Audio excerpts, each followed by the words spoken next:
des critères abdominaux à une étude diaphragmatique et les diagnostics reposent sur la triade suivante. On a un abdomen qui est anormalement plat et un thorax qui est distendu, une silence respiratoire du côté atteint, un refoulement, un refoulement du corps vers le thorax et un abdomen qui est déshabité. Et la localisation est à 90% à gauche. Pour le traitement, le nouveau-né il est mis en condition et il est hospitalisé en réa et transféré en chirurgie pour une cure. Ensuite, pour le syndrome de Pierre-Robin, il associe un micro-rétrognatisme, une glossoptose et une fente labiale. Le traitement est également chirurgical. Pour l'emphysème lobaire, la détresse respiratoire est variable selon le degré de distension. À la radio, on a, on a un emphysème qui prend tout un hémithorax et faisant une hernie dans l'hémithorax droit et une déviation médiastinale importante. Pour les autres chirurgicales, on peut avoir une fistule œsotrachéenne, une mycoplasie pulmonaire, des anomalies laryngées, trachéales, à, à type de sténose laryngée, laryngomalacie, sténose trachéale, etc. Pour la prise en charge générale,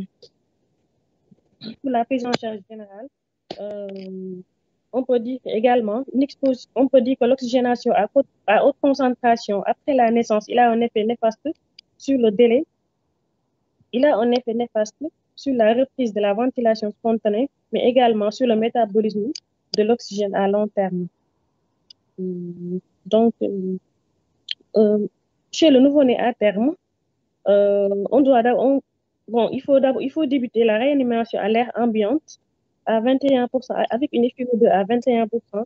Utiliser l'oxygène secondairement si on n'a pas d'amélioration de la saturation et de la fréquence, malgré une ventilation efficace.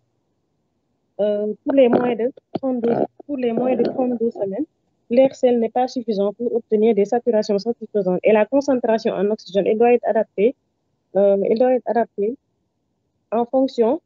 La concentration en oxygène doit être adaptée en fonction de la saturation et l'utilisation d'un mélangeur d'air et d'oxygène est recommandée afin de permettre une plus grande réactivité dans les variations de la FiO2.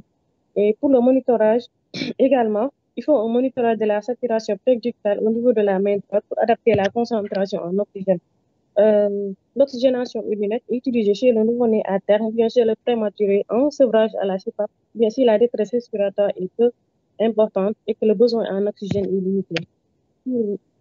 Pour la ventilation non invasive, il est indiqué chez tout nouveau-né ayant une autonomie respiratoire. Nous avons la ventilation au masque et ballon, le néopouf et la CPAP. D'abord, pour la ventilation au ballon, elle doit être prudente chez les prématurés. On a un risque de barotraumatisme. Également, il est contre-indiqué en cas d'inhalation de liquide amniotique méconial et en cas d'hernie diaphragmatique.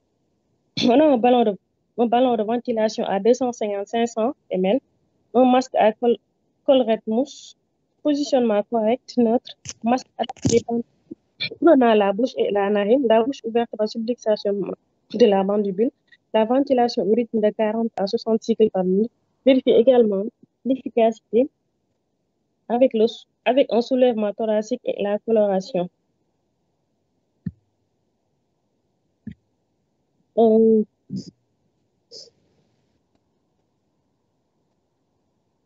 le néopouf, c'est un appareil de réanimation à pièce en T qui permet une ventilation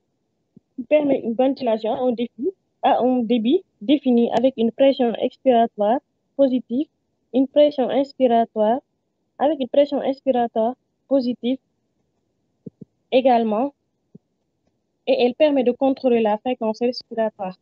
Et la machine avec un débit à 8 minutes, une pression expiratoire positive à 5 et une pression inspiratoire à 20.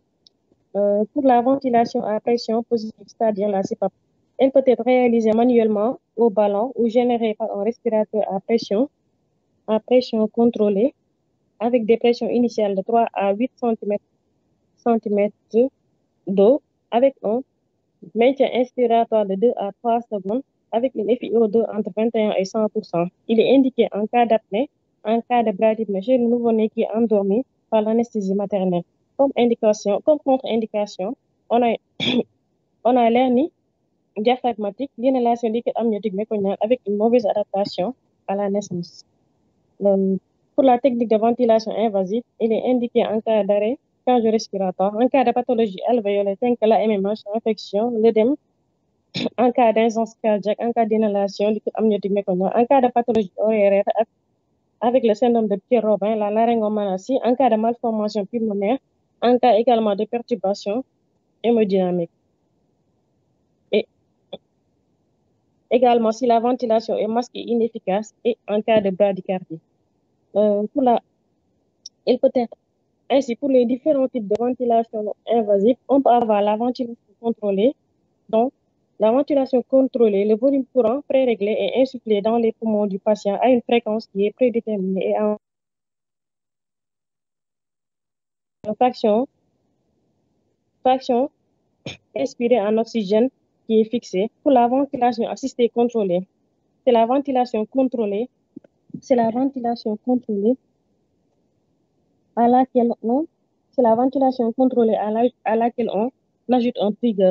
Le trigger, c'est un dispositif qui permet de détecter c'est un dispositif qui permet de détecter des appels inspiratoires spontanés du patient. Ensuite, pour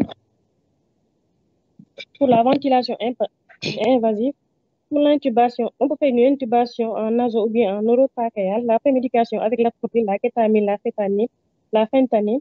Ensuite, pour le calibre, si le poids est inférieur à 1500 à 1,5 kg, le calibre est de 2 à 2,5. Si c'est entre 1,5 et 2,5, c'est entre 2,5 et 3. Si c'est supérieur à 2,5, c'est entre 3 et 3,5.